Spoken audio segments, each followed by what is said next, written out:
मोदी सरकार से नाराज हुआ मणिपुर। सर्वे का खुलासा, 2024 में मणिपुर की दोनों लोकसभा सीटों पर कांग्रेस की होगी जीत। मणिपुर में राहुल गांधी के बाद इंडिया के दौरे से मुश्किल में बीजेपी। इंडिया गठबंधन के मणिपुर दौरे से बौखलाई बीजेपी। मणिपुर आज देश से लेकर दुनिया के केंद्र में आ गया है। संसद से लेकर सड़क तक विपक्ष मणिपुर मुद्दे पर पीएम मोदी के बयान की मांग पर अड़ा है, लेकिन पीएम मोदी ने मणिपुर पर मौन धारण कर लिया है। मणिपुर की सरकार लगातार अपनी असफलता पर पर्दा डाल रही है, लेकिन मणिपुर की जनता ने बीजेपी को सबक सिखाने की ठान ली है। तो कैसे 2024 में मणिपुर से होगा बीजेपी का सफाया, बताएंगे आपको अपनी इस स्पेशल रिपोर्ट में। नमस्कार, मैं हूं परवीन शेख। आप सभी का हमारी स्पेशल रिपोर्ट में बहुत बहुत स्वागत है। जी हां, मोदी से नाराज है मणिपुर। आज की इस रिपोर्ट में विस्तार से चर्चा करेंगे मणिपुर पर कैसे बुरी फंसी मोदी सरकार। मणिपुर के हालात को लेकर विपक्ष लगातार मोदी सरकार को घेर रहा है। संसद के मॉनसून सत्र में भी विपक्ष मोदी सरकार के खिलाफ अविश्वास प्रस्ताव लेकर आया है। ऐसे में अगले साल चुनाव होने हैं। एक सर्वे के मुताबिक अगर अगले साल चुनाव हुए तो मणिपुर में बीजेपी गठबंधन अपनी दोनों सीटें गंवा सकता है। एक टीवी चैनल के सर्वे में एक नया आंकड़ा सामने आया है।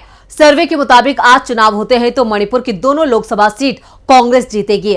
हालिया सर्वे में बताया गया है कि मणिपुर में अगले साल लोकसभा चुनाव में बीजेपी को 18%, एनपीएफ को 12%, एनपीपी को 17%, कांग्रेस को 32% और अन्य को 21% वोट मिल सकते हैं। मणिपुर में पिछली बार बीजेपी और एनपीएफ गठबंधन ने राज्य में दोनों सीटों को जीता था। मौजूदा वक्त में मणिपुर में हो रहे जातीय संघर्ष पर सभी का ध्यान है। मणिपुर में हो रहे टकराव में अब तक 150 से ज्यादा लोगों की जान जा चुकी है। कई लोग घायल हैं, कई लोगों के घर जला दिए गए तो हजारों बेघर हुए लोग विस्थापित कैंपों में अपनी बेबस जिंदगी जी रहे हैं। ऐसे में राज्य में लोकसभा चुनाव और राज्य की संवेदनशील हालात बीजेपी गठबंधन के खिलाफ नजर आ रहे हैं। विपक्ष आने वाले लोकसभा चुनाव में इस मुद्दे को बीजेपी के खिलाफ जोर शोर से उठाएगा।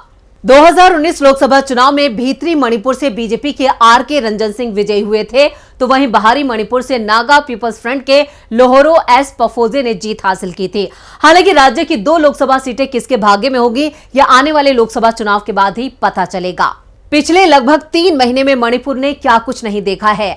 स्वाह होते मकान, लुटती दुकानें देखी, 2 समुदायों के बीच एक दूसरे की जान लेने की कोशिश देखी, 150 से ज्यादा लोगों की जान जाते हुए देखी है। आमने सामने गोलियां चलाए जाने की घटनाएं रोज हो रही हैं। दूसरी ओर सुप्रीम कोर्ट में सरकार हलफनामा दायर कर कहती है कि 18 जुलाई से स्थिति काफी हद तक सुधर रही है। 18 जुलाई से किसी की जान नहीं गई है, लेकिन हकीकत में मणिपुर में हालात बेहद तनाव भरे चल रहे हैं। महिलाओं के साथ दुर्व्यवहार किया जा रहा है। सड़क और पुलिस कर्मियों के सामने जो घटनाएं घट रही हैं वो इंसानियत को शर्मसार कर रही हैं। 3 महीने से राज्य में सेना के बूटों की थाप सुनी जा रही है।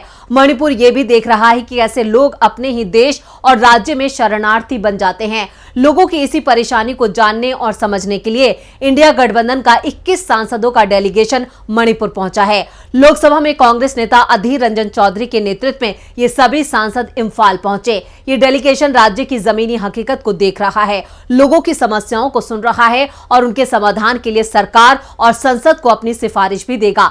मणिपुर पहुंचकर कांग्रेस सांसद गौरव गोगोई ने कहा, हम चाहते हैं कि जनता की मांगों को सुना जाए और हम जनता की मांगों को आगे रखेंगे। हम यहां मणिपुर के लोगों को रिप्रेजेंट करने के लिए आए हैं और उनकी चिंताओं को सुनने आए हैं। ये डेलीगेशन रविवार 30 जुलाई को मणिपुर की राज्यपाल अनुसुईया उइके से मुलाकात करेगा। मणिपुर में 3 मई को जातीय टकराव शुरू हुआ था। उसके बाद लगातार हालात बद से बदतर होते गए, लेकिन मोदी सरकार की तरफ से जो भी कदम उठाए गए वो नाकाफी साबित हुए। वहीं 19 जुलाई को सोशल मीडिया पर वायरल हुए मणिपुर के वीडियो ने वहां के हालात की ऐसी तस्वीर पेश की जिसने पूरे देश को शर्मसार कर दिया, जहां पूरे देश का सिर शर्म से झुका दिया। इस वीडियो ने राज्य की बीजेपी सरकार की विफलता को भी सामने ला दिया। इस वीडियो में 2 महिलाओं के साथ जो हुआ उसने पूरी दुनिया में पीएम मोदी की पोल खोलकर रख दी। मणिपुर के वायरल वीडियो पर पीएम मोदी ने 20 जुलाई को संसद के बाहर एक बयान दिया था जो सिर्फ 36 सेकंड का है। इस बयान में भी पीएम मोदी राजनीति करने से बाज नहीं आए थे।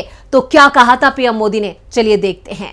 लोकतंत्र के मंदिर के पास खड़ा हूं तब मेरा हृदय पीड़ा से भरा हुआ है, क्रोध से भरा हुआ है।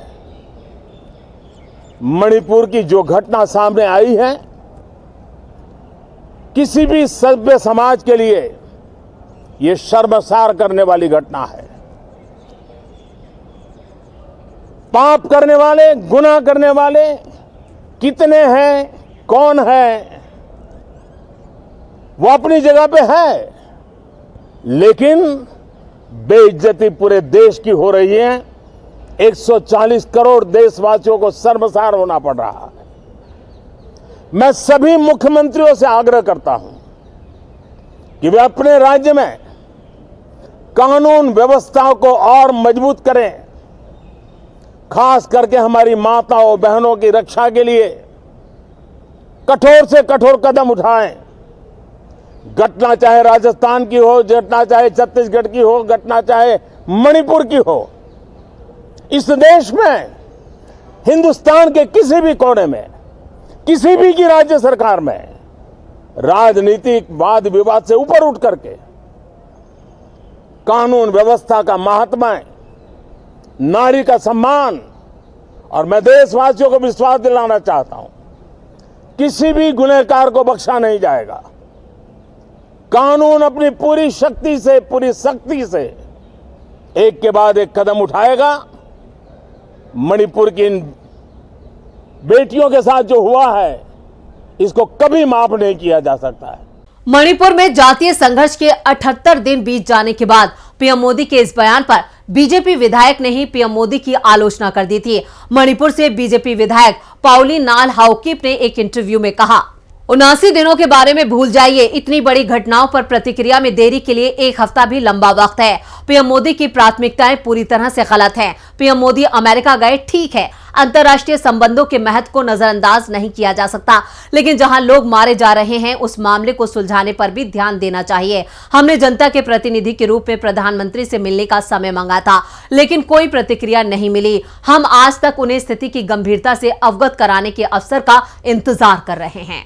अब आप अंदाजा लगा सकते हैं कि जब बीजेपी विधायक ही पीएम मोदी पर उंगली उठा रहे हैं, तो जो विपक्ष मोदी सरकार और पीएम मोदी पर आरोप लगा रहा है, उन आरोपों को काफी बल मिल रहा है। मणिपुर का मुद्दा संसद से लेकर सड़क तक गरमाया हुआ है। वहीं विपक्षी गठबंधन इंडिया इस मुद्दे पर लगातार संसद में पीएम मोदी के बयान की मांग कर रहा है, लेकिन पीएम मोदी से लेकर बीजेपी नेता इस मुद्दे पर अपना बचाव करते नजर आ रहे हैं। इंडिया गठबंधन के प्रतिनिधिमंडल के मणिपुर दौरे को लेकर भी बीजेपी ने निशाना साधा है। बीजेपी नेता और केंद्रीय मंत्री अनुराग ठाकुर ने विपक्ष के मणिपुर दौरे पर निशाना साधा। अनुराग ठाकुर ने कहा, बंगाल में जिनकी जान ली गई है, विपक्ष के सांसदों को उनके घरों पर भी जाना चाहिए। सांसदों को राजस्थान जाकर वहां की स्थिति भी जाननी चाहिए। बंगाल में ममता की नाक के नीचे पंचायत चुनाव में टकराव हुआ। वो गुंडों और अपराधियों को संरक्षण देती हैं। ममता का समय धीरे धीरे खत्म हो रहा है। अनुराग ठाकुर का यह बयान उनकी बौखलाहट को दिखाता है। वो यही नहीं रुके, उन्होंने आगे कहा, मणिपुर गए इंडिया गठबंधन के सांसदों का ये दिखावा मात्र है। जब वो मणिपुर से वापस आएंगे तो मैं कांग्रेस सांसद अधीर रंजन चौधरी से उन्हें पश्चिम बंगाल जाने का अनुरोध करूंगा। मैं अधीर रंजन चौधरी से पूछना चाहता हूं, क्या वो राज्य में महिलाओं के खिलाफ अत्याचार से सहमत हैं? राजस्थान में जहां महिलाओं के खिलाफ और अपराध होते हैं, वहां विपक्ष नहीं गया। क्या इंडिया गठबंधन राजस्थान भी जाएगा? वैसे अनुराग ठाकुर ने इस तरह का बयान पहली बार नहीं दिया है। वो पहले भी इस तरह के बयान देते रहे हैं। जब बात उनकी सरकार की नाकामी की आती है तो वो गैर बीजेपी सरकारों का हवाला देने लगते हैं। इससे पहले जब 29 और 30 जून को राहुल गांधी मणिपुर गए थे, तब भी बीजेपी नेताओं ने इसी तरह के बेतुके बयान दिए थे, क्योंकि मणिपुर मुद्दे पर देश से लेकर दुनिया भर में मोदी सरकार की किरकिरी हो रही है। यूरोपीय यूनियन मणिपुर में भारत सरकार के खिलाफ प्रस्ताव पास कर चुकी है। ब्रिटेन की संसद में इस मामले को लेकर चर्चा हो चुकी है, तो अमेरिका और ऑस्ट्रेलिया में पीएम मोदी के दौरे के समय विरोध प्रदर्शन भी हो चुके हैं। देश की संसद में तो इस समय सबसे ज्यादा गूंज मणिपुर की ही सुनाई दे रही है। तो ये थी हमारी स्पेशल रिपोर्ट। आपको हमारा ये वीडियो कैसा लगा, नीचे कमेंट बॉक्स में अपनी राय जरूर दें और इस वीडियो को ज्यादा से ज्यादा लाइक करें, शेयर करें। देखते रहिए डीबी लाइव। नमस्कार।